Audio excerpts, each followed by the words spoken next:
अमरावती अंबामातेच्या वास्तव्यानं पुनीत झालेली नगरी, जी आजही आपलं पौराणिक अस्तित्व कायम ठेवून आहे. महाभारतातही इंद्रनगरी म्हणून इंद्रावती नावानं अमरावतीचा उल्लेख आढळतो.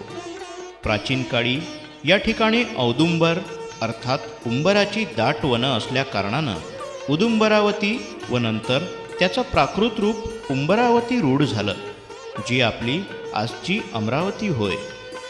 महाभारतकालीन अनेक महत्त्वाच्या घटनांचा ठेवा विदर्भानं जपला आहे. त्यातीलच महत्त्वाची घटना म्हणजे रुक्मिणी स्वयंवर, ज्यासाठी देवाधिदेव भगवान श्रीकृष्णानं अमरावतीला आपल्या पदस्पर्शानं पावनच केलं नाही, तर तेथे चक्क 3.5 दिवस मुक्कामही केला. हे परमपावन स्थळ म्हणजे बुधवारा येथील माता खिडकी परिसरातलं श्रीकृष्ण मंदिर, जे आजही भगवंताच्या अस्तित्वाची गवाही देत आहे. रुक्मिणी का हरण जब किया उससे पूर्व यहाँ आए, आज हम जिस स्थान पर बैठे हैं उस स्थान पर भगवान ने निवास किया, विश्राम किया. और सामने ही चिंतामणि नाम का मंदिर है. चिंतामणि नाम के स्थान में वहाँ बैठकर एक आयोजन किया, एक प्लानिंग बनाया कि रुक्मिणी का हरण कैसे किया जाए. चिंता की एक मनुष्य वेश के अनुसार वैसे देखा जाए. ईश्वर अवतार को योजना बनाने की, चिंता करने की कोई जरूरत नहीं है. एक ही क्षण में सब कार्य कर सकते हैं, परंतु मनुष्य वेश के अनुसार भगवान ने भी एक आयोग बनाया, एक सोचा, विचार किया कि रुक्मिणी का हरण कैसे किया जाए. रुक्मिणी का हरण करने की चिंता यहाँ की, इसलिए इसका नाम है चिंतामणि स्थान. आज भी उस स्थान के चमत्कार के अनुसार, उस स्थान के महत्व के अनुसार आज भी भारत भर से नहीं तो देश विदेश से भी, अमेरिका, जापान, जर्मनी, इंग्लैंड से भी लोग आते हैं. जिनको इस स्थान की महत्व पता लगती है वो आते हैं, दर्शन करते हैं और उनकी चिंताएं दूर होती हैं. भारत भूमी ही अध्यात्म प्रधान भूमी आहे. या भूमीमध्ये अनेक अवतार अवतीर्ण झालेले आहेत. स्वामी चक्रधरांचा 11व्या शतकामध्ये या महाराष्ट्रामध्ये अवतार झालेला आहे. बंधूंनो, त्या संप्रदायाचे आम्ही पाईक. या विदर्भामध्ये जेव्हा आम्ही पाऊल टाकलं तर 12 घोडे पहिलं काम माझं त्या ठिकाणी आहे. आणि हे करत असताना, विदर्भामध्ये अनेक कामं करत असताना या अमरावतीच्या मंदिरामध्ये मी जेव्हा दर्शनासाठी आलो तेव्हा त्या ठिकाणचे विश्वस्त सुभाषराव पावडे, त्याचप्रमाणे ॲडव्होकेट ठाकरे साहेब, अरुणजी ठाकरे, सर्व मंडळी मला भेटली. आणि योगायोगाने त्यांनी मला सांगितलं की तुम्ही अनेक कामं जेव्हा करतात तेव्हा श्रीकृष्ण परमात्म्याचं स्थान या ठिकाणी आहे आणि त्याकडे सुद्धा तुम्ही जर लक्ष दिलं तर बरं होईल. असं सहज योगायोगाने ती चर्चा आमची त्या ठिकाणी झाली बंधूंनो. आणि मनाची माणसांची मनं जेव्हा एकत्र होतात, मिळतात, तेव्हा त्यातून काहीतरी चांगलंच घडतं. क्षणार्धात मी एका मुंबईच्या धनिकाला फोन लावला, उपदेशाला फोन लावला आणि सांगायचं तात्पर्य की तो माणूस प्रवासामध्ये होता, रिझर्व्ह बँकेतला मोठा अधिकारी. तो म्हटला की मी एक 10 मिनिटानंतर मी तुम्हाला फोन करेल. परंतु ती आमची बैठक विस्कळीत होणार होती 10 मिनिटानंतर. ताबडतोब मी दुसरा फोन चंडीगडला लावला आणि चंडीगडच्या सहानी परिवाराने सांगितलं की मी त्यांना स्थानाचं महात्म्य सांगितलं की चक्रधर स्वामींची आपण चरणांकित अनेक मंदिरं या ठिकाणी महाराष्ट्रामध्ये बांधतोय. ते तर आपण बांधतोच आहे, परंतु श्रीकृष्ण परमात्म्याचं जे स्थान आहे या महाराष्ट्रामध्ये फक्त 3च आहे. आणि ती सेवा जर तुमच्या वाट्याला जर येत असेल तर त्यापेक्षा अजून भाग्य तुमचं काय असू शकतं. आणि क्षणार्धात त्या सहानी परिवाराने सांगितलं की आपण जो निर्णय घेऊ शकता तो आम्हाला मान्य आहे. आणि तो निर्णय मी त्या ठिकाणी ताबडतोब या अरुणरावजी ठाकरे, त्याचप्रमाणे पावडे साहेबांच्या सहयोगातून मी तो निर्णय ताबडतोब त्या ठिकाणी घेतला. हे मंदिर अतिशय पुरातन आहे आणि या मंदिराचा जीर्णोद्धार करायचा आम्ही ठरवलं होतं. त्यापूर्वीचा इतिहास असा आहे याचा, हे मंदिर 1973 पूर्वी वन मॅन ट्रस्ट होतं. गोविंद दीनबंधू भोपी हे त्याचे अध्यक्ष होते आणि वन मॅन ट्रस्ट होतं. त्यानंतर 1973 साली श्री जानरावजी चौधरी यांच्या अध्यक्षतेखाली 7 लोकांचं या ठिकाणी विश्वस्त मंडळ आलेलं आहे. त्याच्यामध्ये डॉक्टर गणपतराव मानकर, डॉक्टर अण्णासाहेब अडसोड, तुकारामजी वलीकर, भीमरावजी राऊत पाळा आणि वानखडे साहेब इंजिनियर, एकूण 7 लोकांचं विश्वस्त मंडळ तयार झालं. त्यानंतर बऱ्याचशा कोर्ट केसेस झाल्या. बरंचसं काम हे लांबत गेलं कोर्ट कचेरीमुळं. आणि मग एकदा ते ताब्यात आल्यानंतर आम्ही जेव्हा काम सुरू केलं त्यावेळी या मंदिरामध्ये काही भाडेकरू होते आणि भाडेकरूचं खाली करत नव्हते, त्यामुळे बांधकाम काही ठिकाणी थांबल्या गेलं आणि भाडेकरूंना खाली करण्याकरता, आमची जागा खाली करण्याकरता त्यावेळेचे माननीय श्री विलासराव इंगोले महापौर यांची फार मोठी मदत झाली. त्यांच्या सहकार्यानेच ते भाडेकरूंनी जागा आम्हाला रिकामी करून दिली. त्यानंतर या ठिकाणी बरंचसं अतिक्रमण होतं. माननीय आदरणीय प्रभाकरजी वैद्य यांनी यात मोठी मदत केली आणि स्वखर्चाने त्याला एक कंपाऊंड वॉल बांधून दिलं आणि त्यानंतर काम सुरू करण्याबद्दल आम्ही सर्व आराखडा तयार केला आणि करायचं ठरलं. त्याच्यात बराचसा कालावधी निघून गेला. 2000 साली मी या ठिकाणी या संस्थेचा अध्यक्ष झालो. त्याच्यामध्ये डॉक्टर मानकर, डॉक्टर अशोकराव राऊत, ॲडव्होकेट अरुण ठाकरे, मनोहरराव पेठे, सुशांत चर्जन ही मंडळी आम्ही सोबत घेतली आणि या विश्वस्त मंडळाने बांधकामात सुरू केली. बरीचशी मदत या बांधकामाच्या वेळेस त्यावेळेचे कृषी मंत्री, आमदार आदरणीय हर्षवर्धनजी देशमुख यांची फार मोठी मदत झाली आणि त्यांनी विदर्भ वैधानिक विकास मंडळाकडून आम्हाला 13 लाख रुपये दिले. त्याच्यामध्ये यात्री निवासाचं बांधकाम करण्यात आलं. आज त्या यात्री निवासामुळे काय झालं की देशामधून जम्मूपासून तर कर्नाटकापर्यंत, आंध्रपर्यंत आणि कलकत्त्यापर्यंतची मंडळी या ठिकाणी दर्शनाला येतात. महाराष्ट्रातून बरेचसे येतात आणि सर्वांची राहण्याची व्यवस्था या ठिकाणी झाली.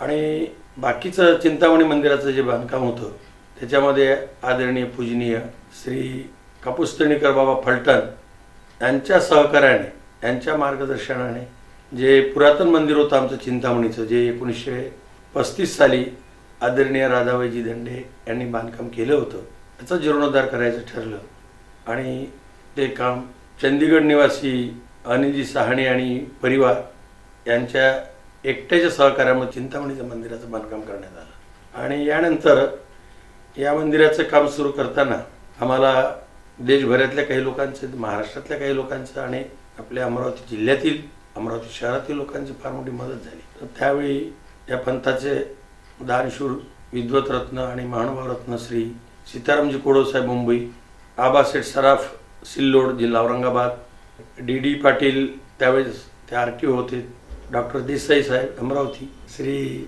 अशोकराव पांडे उत्सव कॅटरचे मालक यांची फार मोठी मोलाची मदत झाली. तसेच देशभरातील, अमरावती शहरातील, अमरावती जिल्ह्यातील सर्व भाविक भक्तांनी, महानुभाव संप्रदायातील मंडळींनी आम्हाला मोठी मदत केली. त्यावेळी आदरणीय पूजनीय कविश्वर कुळाचार्य कारंजेकर बाबाजी, आदरणीय पूजनीय उपाध्याय कुळाचार्य श्री बिडकर बाबाजी रणाईचे यांचे सुद्धा मार्गदर्शन लाभलं व मदत पण झाली. आणि या ठिकाणून ज्या प्रमाणात, ज्या संख्येनं यात्रेकरू येतात, शहरातील मंडळी येते, जिल्ह्यातील येतात, त्यांच्याकरता बऱ्याचशा भविष्यात आम्हाला सोयी करणं जरुरीचं झालेलं आहे. म्हणून लगेच आम्हाला एक यात्रीनिवास बांधणं जरुरीचं आहे. तसेच वाहनांची व्यवस्था करण्याकरता पार्किंगची व्यवस्था फार महत्त्वाची आहे. ती व्यवस्था आम्ही आत्ता महानगरपालिकेच्या मदतीनं आदरणीय श्री विलासराव इंगोले, आदरणीय मंत्री पोटे साहेब, आदरणीय आमदार यशोमतीताई ठाकूर, आदरणीय आमदार श्री सुनीलराव देशमुख यांच्या मदतीनं ती व्यवस्था करण्याची आमचे प्रयत्न सुरू आहे आणि ते लवकरच पूर्ण होईल अशी आशा पण आहे. भाविक भक्तांना, शहरातील नेतेमंडळींना, बाहेरून येणाऱ्या, देशभरातून येणाऱ्या सर्व भक्तांना अशी विनंती करायची आहे की त्यांनी त्यांच्या परीने जर काही मदत करता आली तर त्यांनी मदत करावी, हीच एक अपेक्षा आहे. आणि असाच या मंदिराचा दिवसेंदिवस भरभराट हो ही इच्छा व्यक्त करतो. विदर्भ प्रांताचा महापराक्रमी राजा भीमक, ज्याला 5 पुत्र आणि 1 लावण्यवती कन्या होती. पुत्र रुक्मी, रुक्मबाहू, रुक्मरथ, रुक्मेश आणि रुक्ममाली आणि कन्या होती रुक्मिणी. विवाहयोग्य झाल्यानंतर भीमक राजानं रुक्मिणीचा विवाह स्वयंवर पद्धतीनं करण्याचं ठरवलं. परंतु ज्येष्ठ पुत्र रुक्मीनं चैत्य देशाचा राजा शिशुपालाशी तिचा विवाह करण्याचा निश्चय केला, ज्याला स्वतः भीमकही विरोध करू शकला नाही. परंतु लक्ष्मी स्वरूपा रुक्मिणी भगवान श्रीकृष्णालाच मनोमन आपलं सर्वस्व अर्पण करून बसली होती, जे भगवंतालाही ज्ञात होतं. मग तातडीनं रुक्मिणीनं सुदेव नामक ब्राह्मणाच्या हाती द्वारकाधीश श्रीकृष्णाला पत्र पाठवलं. हे द्वापरयुगातलं पहिलं प्रेमपत्र होतं, ज्यात रुक्मिणीनं भगवंताची प्रशंसा करून त्यांना वरण्याची इच्छा व्यक्त केली होती. पत्राद्वारे परिस्थिती कळवून विवाहाच्या 1 दिवसापूर्वी कुळाचाराप्रमाणे नववधू म्हणजे मी जेव्हा कुलदेवी अंबामातेच्या दर्शनाला जाईल तेव्हा माझं हरण करावं अशी इच्छा व्यक्त केली होती. विदर्भ प्रांताची तत्कालीन राजधानी हे आत्ताचं कौंडण्यपूर, जे वर्धा अमरावती रस्त्यावर वसलं आहे. कौंडण्यपुराहून पश्चिमेस असलेल्या इंद्रपुरी अर्थात अमरावतीला रुक्मिणी दर्शनासाठी जाणार होती. राजकुमार रुक्मी बलाढ्य आणि पराक्रमी राजकुमार होता. परिस्थिती बिकट आणि अटीतटीची होती. म्हणूनच रुक्मिणीने सांगितल्याप्रमाणे गुप्तरूपानं आपल्या सेनेसमवेत रुक्मिणीची वाट पाहत 3.5 दिवस भगवंतानं येथे मुक्काम केला. तेच हे पावन तीर्थस्थळ. नंतर अंबामातेचं दर्शन करून जेव्हा रुक्मिणी बाहेर पडली, ती थेट असंख्य अतिथींच्या जवळच उभ्या असलेल्या श्रीकृष्णाच्या रथाजवळ जाऊन थांबली. क्षणाचाही विलंब न करता भगवंतानं तिचा हातात हात घेऊन तिला रथात बसवलं आणि रथ हाकला. काही दूरपर्यंत रुक्मीनं सेनेसह त्यांचा पाठलागही केला आणि दोन्ही सेनांची गाठ भोजकट अर्थात आजच्या भातकुली या ठिकाणी पडली. युद्धात रुक्मी हरला आणि भगवंताच्या शरण जाऊन कौंडण्यपूरला परत न जाण्याचा निश्चय करून तेथेच स्थायिक झाला. या महत्त्वपूर्ण घटनेचं वर्णन या मंदिर स्थळाचा उल्लेख करताना येतं. अमरावतीच्या बुधवारा परिसरात सुरुवातीला अरुंद रस्ता पार केल्यानंतर भव्य महाद्वार व नजरेत न मावणारं भव्य दिव्य मंदिर दृष्टीस पडतं.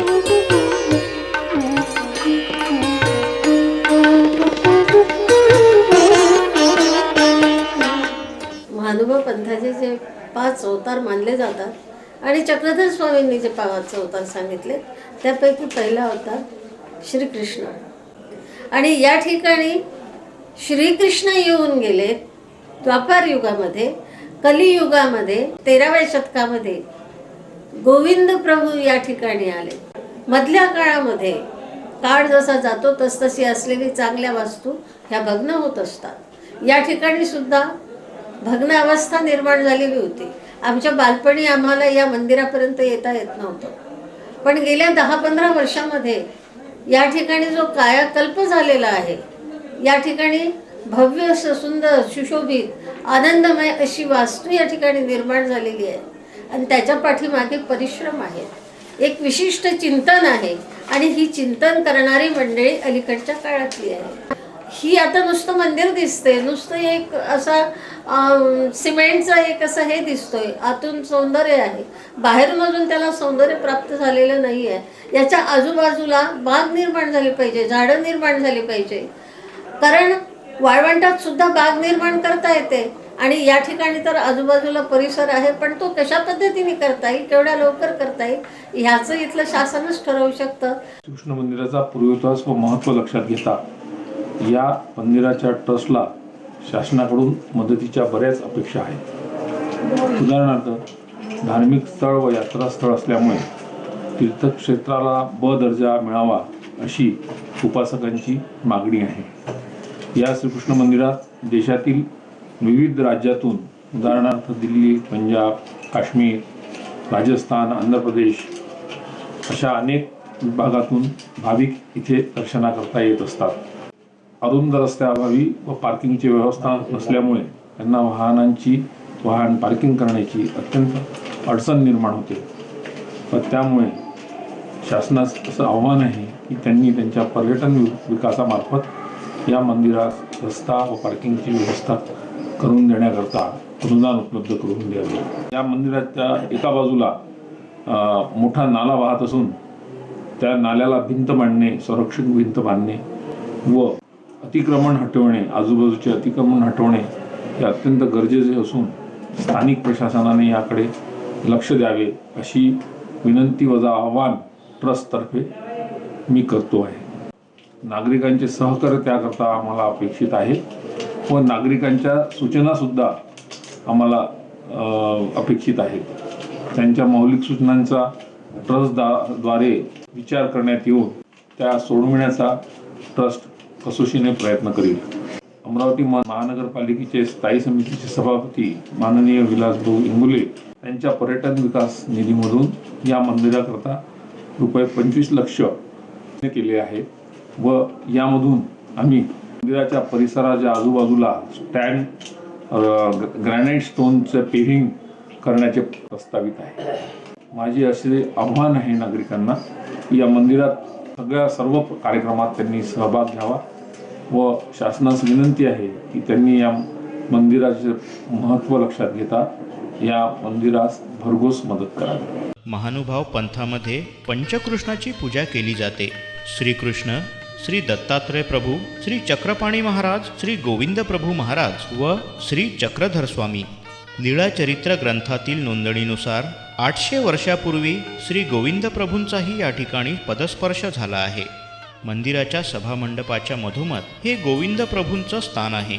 सजावटीनं सुशोभित भव्य सभामंडप व येथील प्रसन्न वातावरण चित्त स्थिर करतं.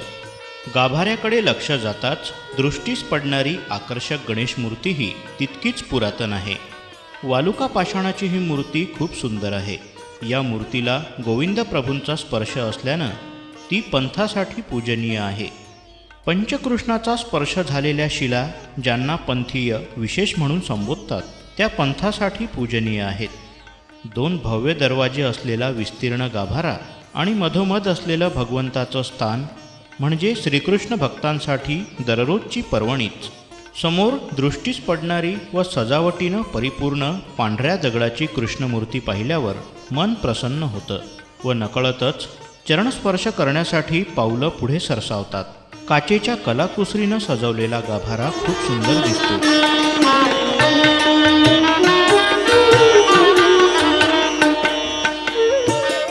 या मंदिरामध्ये मी साधारणतः 1991 पासून यायला सुरुवात केली. तेव्हा मी बारकाईने जेव्हा पाहिलं तर या ठिकाणी एकंदरीत 3 स्थानं होते.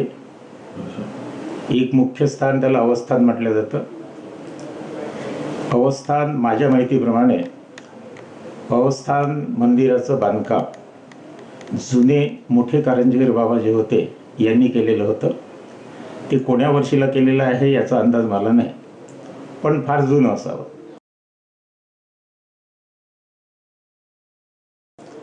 त्यानंतर दुसरं जे स्थान आहे ते चिंतामणीचं स्थान.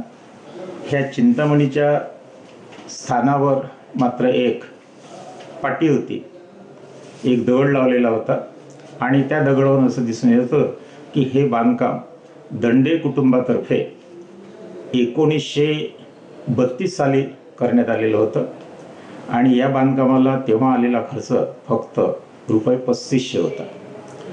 त्यानंतर तिसरं या ठिकाणी जे स्थान आहे ते श्री प्रभूबाबाचं, ते मधात आहे. आता श्री प्रभूबाबा आणि अवस्थान हे दोन्ही मंदिरं नवीन बांधकामामध्ये एकत्र आणलेली आहेत. त्यावेळेस मात्र ते वेगळं होतं. त्याला लागूनच आज या ठिकाणी जी गणपतीची मूर्ती आहे ती सुद्धा तिथं होती. या ठिकाणी मी येत असताना मग इथली जी भक्त मंडळी आहे यांच्याशी चर्चा व्हायची आणि प्रत्येकाकडून असा एक सूर निघायचा की या मंदिराचे जीर्णोद्धार व्हायला पाहिजे. याचं बांधकाम करत असताना, जीर्णोद्धार करत असताना बऱ्याचशा अडचणी होत्या. जाण्या येण्याला तसा खास मार्ग नाही, मोठेपणा आत येऊ शकत नाही, असंख्य अडचणी होत्या. आणि थोडक्यात बोलायचं झालं की या मंदिराची बरीचशी अशी दुरावस्था होती.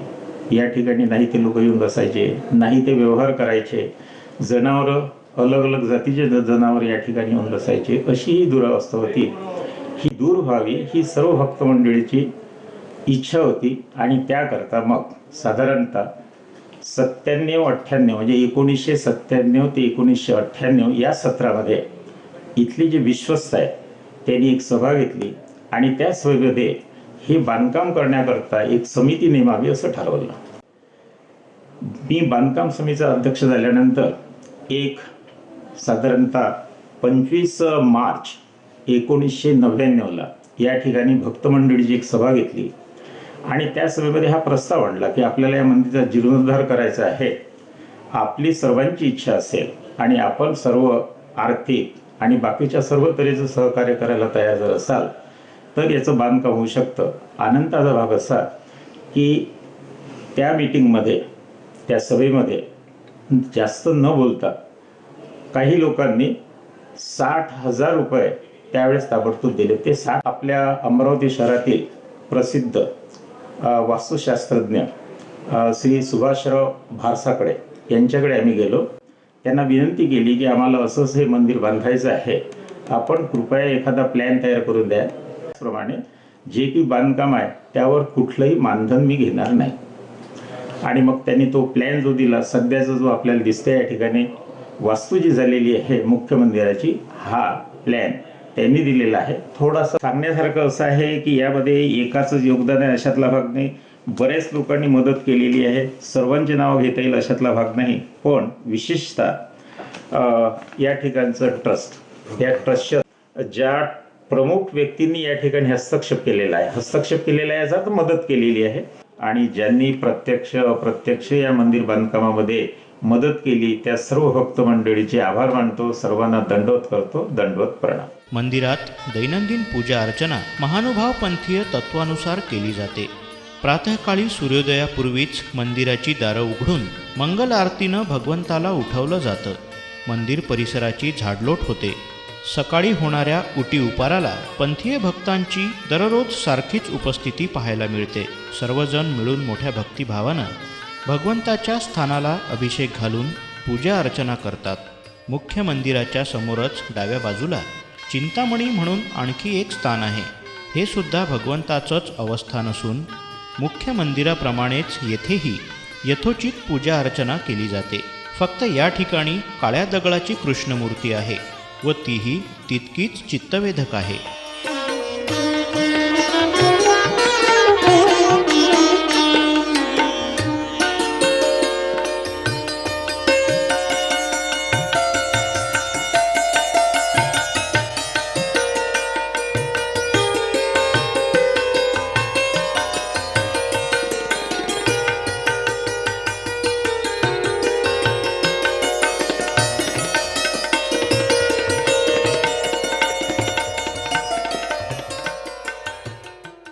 अभिषेक झाल्यावर चंदन आणि सुगंधी द्रव्य लावून जरीच्या वस्त्रानं स्थानाला झाकलं जातं. स्थानावरच विडा वाहण्याची परंपरा आहे. आपल्या मनोकामना मनातल्या मनात भगवंताला सांगून नारळ आणि पूजेचा विडा ठेवला जातो. मंदिराचे सेवाधारी दररोज हे सर्व कार्य मनोभावे पार पाडतात. सकाळी प्रातःकाळची आरती, पूजा झाल्यानंतरची आरती, सायंकाळची आरती व रात्री स्थानावर मखमली बिछाना अंथरून शेज आरती म्हटली जाते.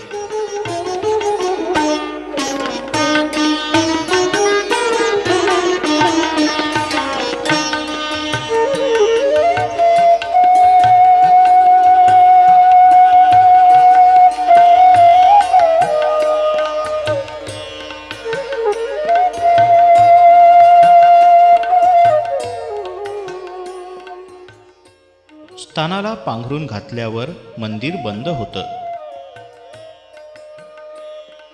या ठिकाणी आमचा जो स्टाफ आहे तो अतिशय विश्वासू आणि अतिशय प्रामाणिक आहे. त्यामुळं जसं विनोद कराळे असेल हे त्यांचं कुटुंब आहे, हे येणाऱ्या जाणाऱ्याची राहण्याची जेवणाची संपूर्ण व्यवस्था ते स्वतः पार पाडतात, त्यांचं कुटुंब पार पाडतात. त्यामध्ये तसंच एक नितीन देशमुख हे कर्मचारी संपूर्ण आर्थिक व्यवहार सांभाळतात, सर्व हिशोब लिहितात. त्यामुळं आमचं ऑडिट वगैरे सर्व रेग्युलर म्हणजे पाहण्यासारखं आहे. आणि एक तिसरे आमचे कर्मचारी आहेत राहुल सावरकर, हे सुद्धा सर्वांवर लक्ष म्हणजे मूर्तीच्या सुंदरतेमध्ये, स्वच्छतेमध्ये.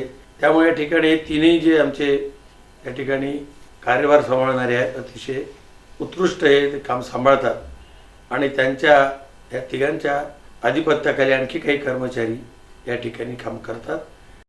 आज जे भव्य मंदिर दृष्टीस पडतं ते मंदिराच्या विश्वस्तांच्या अथक प्रयत्नांचं फलित आहे.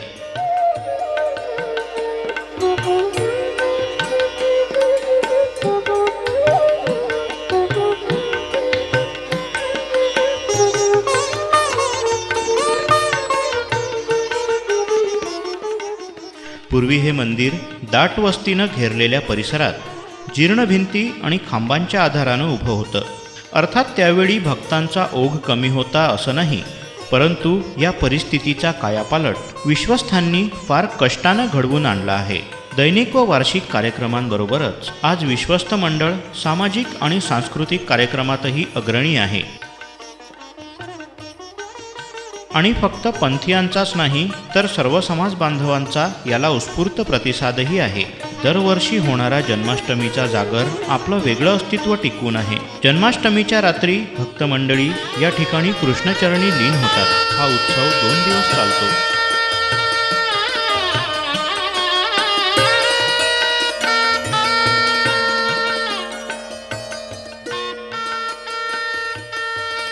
भव्य शोभायात्रेनं शहर दुमदुमून जातं. आज तागायत मंदिर परिसराची बरीचशी सुधारणा झाली असली तरी विश्वस्त मंडळाला अजून बराच पल्ला गाठायचा आहे आणि त्यासाठी ते प्रयत्नरत आहेत. 1999-2000 मध्ये मी या विश्वस्त मंडळात आलो आणि या मंदिराच्या कार्यामध्ये मला सहभाग घेता आला. माझ्या नशिबाला फार कमी पिरियड मिळाला. हे द्वारकाधीश भगवान श्रीकृष्णाचं मंदिर असल्यामुळे इथला मुख्य कार्यक्रम म्हणजे जन्माष्टमीचा असतो. श्रावण महिन्यातील कृष्ण पक्षात अष्टमीला जन्माष्टमी साजरी होते.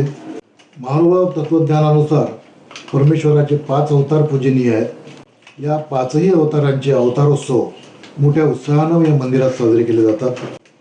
भाद्रपद महिन्यामध्ये श्री चक्रधर स्वामींची जयंती, श्री गोविंद प्रभूंचा अवतारोत्सव या मंदिरामध्ये मोठ्या प्रमाणात साजरा केला जातो. जसा जन्माष्टमीचा कार्यक्रम होतो त्याचप्रमाणे या अवतारांचे जन्मोत्सव देखील साजरे होतात. त्यानंतर आश्विन महिन्यात श्री चक्रपाणी महाराजांचा जन्मोत्सव आणि मार्गशीर्ष महिन्यात श्री दत्त जयंतीचा कार्यक्रम मोठ्या उत्साहानं या ठिकाणी साजरा होतो.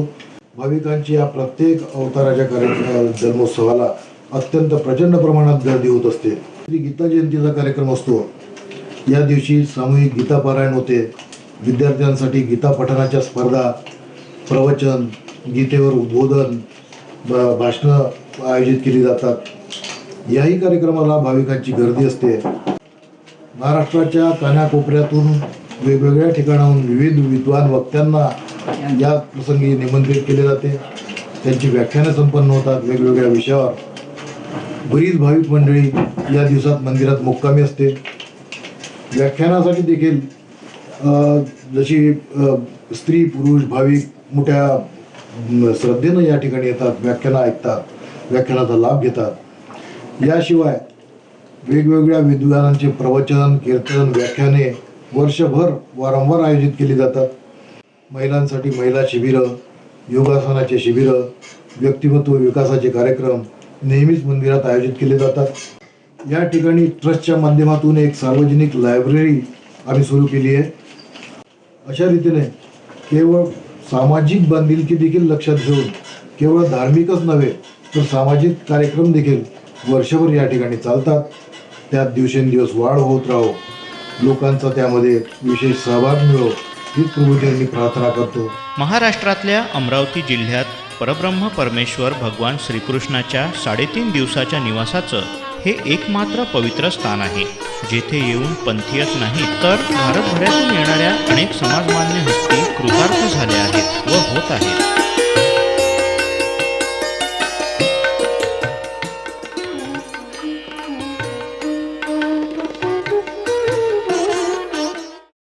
हे माता खिडकी मंदिर हे 2 अवतारांचं संबंधित स्थान आहे. या ठिकाणी भगवान गोपालकृष्ण हे रुक्मिणी हरण या निमित्तानं या ठिकाणी त्यांचं वास्तव्य झालेलं आहे.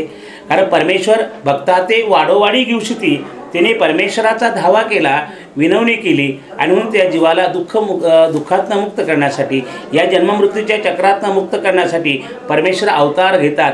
त्याप्रमाणे ते या ठिकाणी आलेत आणि रुक्मिणीचं हरण केलेलं आहे. तिला तो परमोच्च अशा प्रकारचा आनंद दिला. इसवी सन 1105च्या दरम्यान या ठिकाणी श्री गोविंद प्रभूंचंही आगमन झालेलं आहे. त्यावेळी गोविंद प्रभूंची प्रवासाची साधनं उपलब्ध नसल्यामुळे गुरुमंडळीला, वरिष्ठ मंडळीला, राजे मंडळींना पालखीत नेण्याची परंपरा होती आणि म्हणून अशा प्रकारे या ठिकाणी अंजनगाव बारीवरनं श्री गोविंद प्रभू हे पालखीत बसून आले आणि या ठिकाणी दांडी उतरणे हे जे या हॉलमध्ये मध्यभागी स्थान आहे, या ठिकाणी दांडीतनं ते उतरले. या ठिकाणी त्यांचं वास्तव्य झाले. त्याप्रमाणे बाहेरचं जे स्थान आहे त्या ठिकाणी गोपालकृष्णाने जे रुक्मिणी हरण केलं आहे, रथात ते उभे होते, तिथून त्यांनी रुक्मिणी हरण केलं आणि म्हणून त्या ठिकाणी सुद्धा रुक्मिणी हरण स्थान कृष्णाचं मंदिर आहे. या ठिकाणी प्राचीन मानवा पंथाचे अवशेषसुद्धा आपल्याला पाहायला मिळतील कृष्णमूर्तीजवळ. तर त्याला विशेष असं म्हणतात. विशेष म्हणजे सर्वसामान्य पाषाणांपेक्षा त्यामध्ये वेगळेपण आहे. तर काय वेगळेपण आहे? तर त्या ठिकाणी परमेश्वराचा स्पर्श झालेला आहे. मग या स्पर्शातनं त्या ठिकाणी परमेश्वर ज्या ठिकाणी बसलेत, बोललेत, ज्या ठिकाणी त्यांच्या लीळा झाल्या, चरित्र झाले, ती जागा पवित्र झाली, ती वंदनीय झाली. मग अशा प्रकारची वंदनीय होऊ शकते याला 21व्या शतकामध्ये काय आधार आहे? मग याला आपल्याजवळ प्रमाण आहे. आपण चोरी झाल्यानंतर डॉग स्क्वॉड आणतो, ते कुत्रे येतात, त्या जागेचा वास घेतात, वासाला वास टॅली करतात आणि वासाप्रमाणे त्या माणसाला पकडतात. म्हणजे सायन्सने एक गोष्ट मान्य केली, चोर 2 मिनिटासाठी आला तरी त्याचा वास त्या ठिकाणी राहिला. वास म्हणजे परागकण, अणु रेणू परमाणू, वासांचे परमाणू फिक्स झाले, ही गोष्ट सायन्सने मान्य केली. तद्वत परमेश्वर जीवाच्या उद्धारासाठी आले, जीवमात्राच्या कल्याणासाठी आले. ते ज्या जागेवर बसले त्या जागेवर त्यांची पवित्रता, कृपाशक्ती आणि मायाशक्ती संप्रेषित झाली, म्हणजे रेकॉर्ड झाली. त्याप्रमाणे महानुभाव मंडळी त्या विशेषांना आपल्या हातावर घेतात. हातावर घेतल्यानंतर हात म्हणजे प्लेयर, विशेष म्हणजे कॅसेट आणि आपलं मस्तिष्क म्हणजे हेड हे त्यावर ठेवतात. म्हणून माणूस सद्विचार संपन्न, सुविचार संपन्न आणि अध्यात्माच्या भाषेमध्ये अधिकार संपन्न होण्यासाठी मदत होते. ही महानुभाव पंथाची ज्ञान परंपरा आहे. आणि त्यामुळे महानुभाव पंथाचे भारतातनं नव्हे तर जगातनं हजारो माणसं या माता खिडकी मंदिरात येतात. कारण या ठिकाणी अंबादेवीचं मंदिर आणि त्या परिसरात असणारी खिडकी, आणि म्हणून या परिसराला माता खिडकी म्हणून नाव प्रसिद्ध आहे. आणि आजच्या सगळ्या या उदयोन्मुख विचारवंतांनी, या ठिकाणच्या कार्यकर्त्यांनी या मंदिराचा अतिशय महत्त्वाचा जीर्णोद्धाराचं कार्य करून याचा विकास केला. आणि सर्व जाती धर्माच्या सर्व लोकांसाठी एक प्राचीन ऐतिहासिक श्रीकृष्ण आणि श्री गोविंद प्रभू मंदिरांचं दर्शनासाठी खुलं केलेलं आहे. हे अतिशय महनीय कार्य आहे. आणि म्हणून या ठिकाणी महाराष्ट्रातले कृष्णाची स्थानं 2च आहेत. या ठिकाणी अद्ययावत असणारं कृष्णाचं जे स्थान आहे ते अमरावतीला आहे आणि दुसरं चांगदेवला आहे. चांगदेवला सुद्धा इथून रुक्मिणी हरण झाल्यानंतर मूळ महादेवाला चांगदेवला थांबले होते. अशा प्रकारची 2 स्थानं आज प्रचलित आहे. एकूण महाराष्ट्रामध्ये महानुभाव पंथाची 1650 तीर्थस्थाने आहेत. आणि म्हणून महानुभाव मंडळी, महानुभाव पंथाची अनुयायी, अभ्यासक अतिशय आदराने नतमस्तक होण्यासाठी त्या स्थानावर येतात, त्या स्थानाच्या वंदन करतात. कारण सर्वज्ञाने आज्ञा दिलेली आहे, ज्या स्थाना जायजे ते तिच्या कथा वार्ता कीजेती. ज्या स्थानावर ज्या कथा सांगितल्या देवांनी, ज्या घटना घडल्या त्याचं चिंतन करण्याचं, कारण तो चिंतनविधी अतिशय महत्त्वाचा आहे. हे देखील तैसे आठविजे, ते लीलेंचं स्मरण या ठिकाणी सांगितलं आहे. आणि म्हणून महानुभाव मंडळी अतिशय श्रद्धेने त्या ठिकाणी त्या स्थानाचं वंदन करतात, तिथल्या लीलेचं स्मरण करतात, त्या परमेश्वराचं नामस्मरण करतात. मंदिरात माझं येणे जाणे हे वयाच्या 10-11 वर्षापासून आहे. त्याच्यानंतर काही काळानंतर जवळजवळ 5-6 वर्षाच्या आधी या मंदिरामध्ये मला ट्रस्टमध्ये घेतलं गेलं. त्यापूर्वीही मी या मंदिराची सेवा करीत होतो. सेवा करता करता अनेक त्रुट्या त्यावेळेस माझ्या नजरेत आल्या. पण भाविकांच्या ट्रस्टी हे प्रत्येक याच्यामध्ये व्यस्त असतानाही लक्ष देत होते. इथल्या व्यवस्थेमध्ये ती स्वच्छता असो, पिण्याच्या पाण्याची असो व इथल्या येणाऱ्या जाणाऱ्यांची असो, त्या प्रत्येकजण ज्यांना कुणाला याच्याबद्दल काही त्रास असला किंवा बाहेर जाऊशा वाटत असलं तर त्यांच्या ठिकाणी ट्रस्टी त्यांना सहजपणे सांगून त्यांच्या मनातील तो संशय दूर करतात. येथे दुःखे नाहीशी होऊन आत्मशांती लाभते. अशा परमपावन तीर्थस्थळाला भेट दिल्यावर सहजच वारंवार पावले तिकडे वळतील यात तिळमात्रही शंका नाही.